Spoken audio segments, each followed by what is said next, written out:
Greetings, survivors and friends.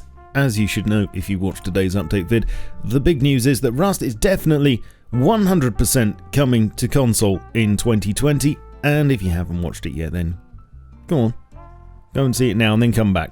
As I mentioned there though, yours truly was asked to produce a video for the yearly Xbox show, X019, which aired today to basically introduce console players to the world of Rust and the sort of experience they should expect when they finally get their hands on it.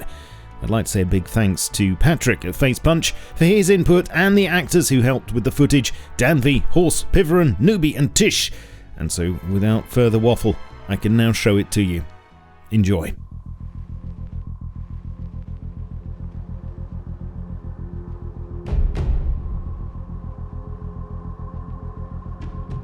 December 2013 saw the early access release of Rust, an unforgiving multiplayer survival game that doesn't want to hold your hand or tell you how to behave. Next to naked and stranded on a remote island, players must brave a beautiful but dangerous wasteland with a history, littered with the decaying remnants of an earlier time. In their struggle to survive here, they'll face dangers from wild animals, the environment, and each other as they compete for resources and personal space. In Rust, there are no rules. The only aim is to survive. Be a bandit or a hero, create a clan and assert dominance, live as an antisocial recluse, or trade with others for profit.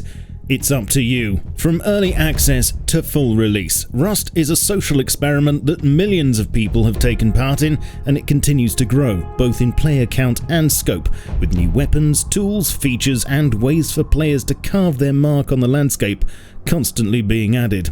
When you first wake up in Rust, you'll naturally have some questions. How did I get here? What happened to my clothes? And talking of which, where exactly am I storing this rock and torch when I'm not holding them? But answers to these questions and more will have to wait, as you have some pressing needs.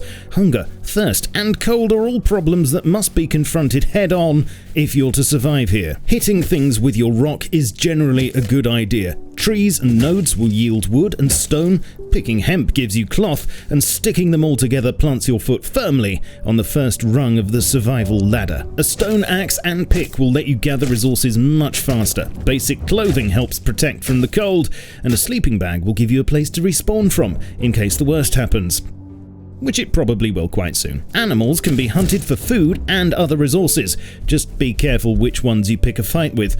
Or, if you prefer the vegetarian option, corn, pumpkins and mushrooms all grow wild here. Exploring the island, you'll soon realize that you're not the first or only visitor, not by a long shot. A scientific organization is working here, and the scientists have set up a safe zone where you can freely trade, although elsewhere they won't take kindly to you interfering with their research. Something sinister took place on this island in the past, and the ruins it left behind are ripe for the picking. Though, I should mention that tingling sensation is radiation, so you might want to find yourself some better protection before you go too far into one of these zones. Beside the crumbling roads and underneath the collapsing power lines, you'll discover piles of rubbish, but one man's junk is another's treasure, and in amongst it you'll find all sorts of useful items and components. Soon you'll want to build a base to store all this stuff you've found, and Rust's building system is powerful yet easy to use, letting you construct quickly with a wide variety of modular parts. Build and upgrade your base from wood and stone to metal, from a small cabin in the woods to an armored fortress. The only limits are your imagination and the materials you can gather. Traps and turrets can be placed inside and out to greet unwelcome guests. High external walls should give them a hint as well. Inside you can build loot rooms to store your ill-gotten gains, furnaces to refine metal and sulfur, and workbenches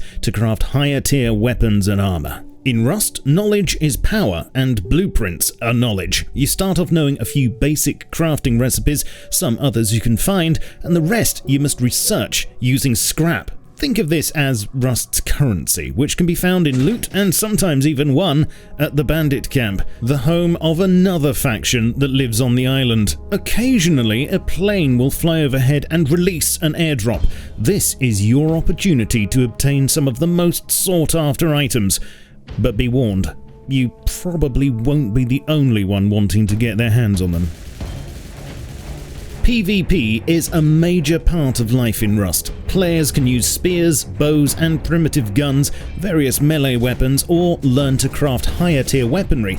different types of arrows and bullets are available, including high velocity and incendiary. Weapon attachments such as scopes, holosights and flashlights can also be used.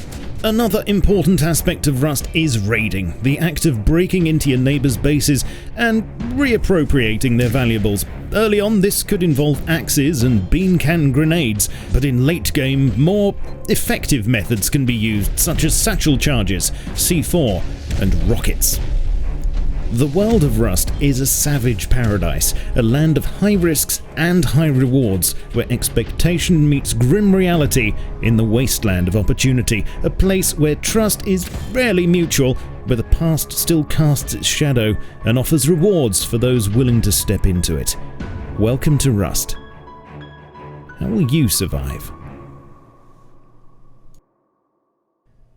Well chaps, I hope you enjoyed that. Not gonna lie, it was a definite challenge to sum Rust up in a few short minutes for more of a console audience, but it was a project I really enjoyed. As I mentioned in my update vid, if you have any questions regarding the console version of the game, then please check out the Facepunch link, which will be down below, and let me know in the comments what you think to Rust coming to console. You can catch me on Twitch, streaming 3 times a week, and also follow me on Twitter, Facebook, Discord, and my Steam group. Links will be down below. I shall catch you all soon, but in the meantime, keep calm and stay rusty. Cheerio.